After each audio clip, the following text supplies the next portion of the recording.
നമുക്ക് പറഞ്ഞു തരുന്നത് എന്താന്ന് വെച്ചാൽ നമ്മൾ എക്സാം എഴുതുവാനായിട്ട് തയ്യാറെടുക്കുമ്പോൾ ചെയ്യേണ്ട ഒരു ചെറിയ കാര്യം, നിസ്സാരമായ കാര്യം, പലരും ശ്രദ്ധിക്കാത്തൊരു കാര്യം. അതാണ് ഞാൻ എന്നോട് പറയുന്നത്.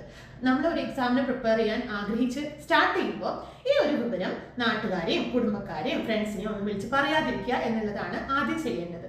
എന്ന് വെച്ചാൽ ചിലർ അങ്ങനെയാണ്, ഞാൻ ജയിലിൽ എഴുതുന്നുണ്ട്, അമ്മ ഞാൻ ജയിലിൽ എഴുതുന്നുണ്ട്, അച്ഛനോട് പറഞ്ഞു ആയിക്കോട്ടെ, നമ്മുടെ വീട്ടിലുള്ളവരുടെ സപ്പോർട്ട് ഉണ്ടെങ്കിൽ തന്നെ നമുക്ക് എഴുതാൻ സാധിക്കുള്ളൂ, ഓക്കെ, അതെനിക്ക് മനസ്സിലാവും. പക്ഷേ എല്ലാവരെയും അമ്മയുടെ വക അമ്മ പറഞ്ഞ മോള് പഠിക്കുക, മോള് ഇനി ഇപ്രാവശ്യം എന്തായാലും ആ എക്സാം എഴുതിയെടുക്കണം, SSTക്ക് വേണ്ടി പ്രിപ്പയർ ചെയ്ത് തുടങ്ങിയിട്ടുണ്ട്. വളരെ സീരിയസ് ആയിട്ട്, വളരെ ജെന്യുവൻ ആയിട്ട്, വളരെ സ്നേഹത്തോടു കൂടിയായിരിക്കും നമ്മുടെ പേരൻസ് മറ്റുള്ളവരോട് പറയുന്നത്.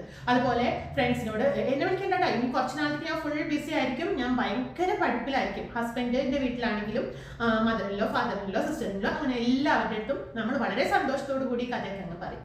പിന്നെ അവര് വഴി നാട്ടുകാരും കുടുംബക്കാരും ബാക്കി എല്ലാ റിലേറ്റീവ്സും അറിയും. ഇതിൽ ഏറ്റവും വലിയ കോമഡി എന്താണെന്നറിയോ, നമുക്ക് ഈ സ്റ്റാർട്ടിങ്ങിൽ മാത്രമേ എനർജി ഉണ്ടാവുള്ളൂ. 1-2 ആഴ്ച കഴിയുമ്പോൾ നമ്മള് ഫുള്ള് ഗ്യാസ് തീർന്നുണ്ടാവും.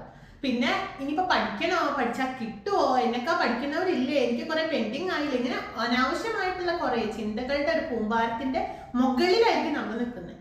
അവസാനമാണ് എക്സാം സമയമാകുമ്പോൾ നമുക്ക് കുറച്ച് ടെൻഷൻ ഇങ്ങനെ കയറി വരും. ആ സമയത്ത് അയ്യോ ഇനി ഇതെങ്ങാനും കിട്ടിയില്ലെങ്കിൽ ഞാൻ അവരെ എങ്ങനെ ഫേസ് ചെയ്യും, എങ്ങനെ ഞാൻ അവരുടെ മുഖത്ത് നോക്കും എന്നുള്ള ഒരു ഉൾഭയം നമ്മുടെ മനസ്സിൽ എപ്പോഴും ഉണ്ടായിരിക്കും.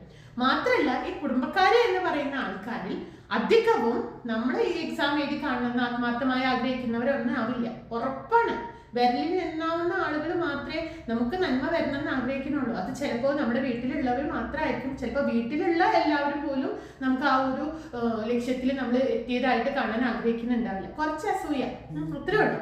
അപ്പോൾ അതുകൊണ്ട് ആരുടെ പ്രാക്കും ഇല്ലാതെ നമുക്ക് പഠിക്കണ്ടേ, ആരുടെ കുത്തുവാക്കും പരിഹാസവും നമ്മുടെ പഠനത്തിനെ ബാധിക്കാൻ പാടില്ല. സോ നിങ്ങൾ HSSTക്ക് പ്രിപ്പയർ ചെയ്യുകയാണെങ്കിൽ, ജയിലിലേക്ക് പ്രിപ്പയർ ചെയ്യുകയാണെങ്കിൽ അത് നിങ്ങൾ അറിയണം. നിങ്ങൾക്ക് ആരുടെയെങ്കിലും ഹെൽപ്പ് ഇതിനായിട്ട് വേണമെങ്കിൽ അവരും അറിയണം, അത്രേ ആവശ്യമുള്ളൂ. അപ്പൊ വേറെ ആരും തന്നെ നിങ്ങൾ ഇത് അറിയിക്കാൻ നിൽക്കരുത് കേട്ടോ. കാരണം എനിക്ക് ഇന്ന ഒരു ടൈമിനകത്ത് ഇരുന്ന് പഠിക്കണം, അതിന് അമ്മ ഹെൽപ്പ് ചെയ്തേ പറ്റൂ, ഹസ്ബൻഡിന്റെ സപ്പോർട്ട് ഉണ്ടായാൽ പറ്റൂ, ഓക്കെ, നിങ്ങൾക്ക് അത് പറയും, അവരോടും പറയണം.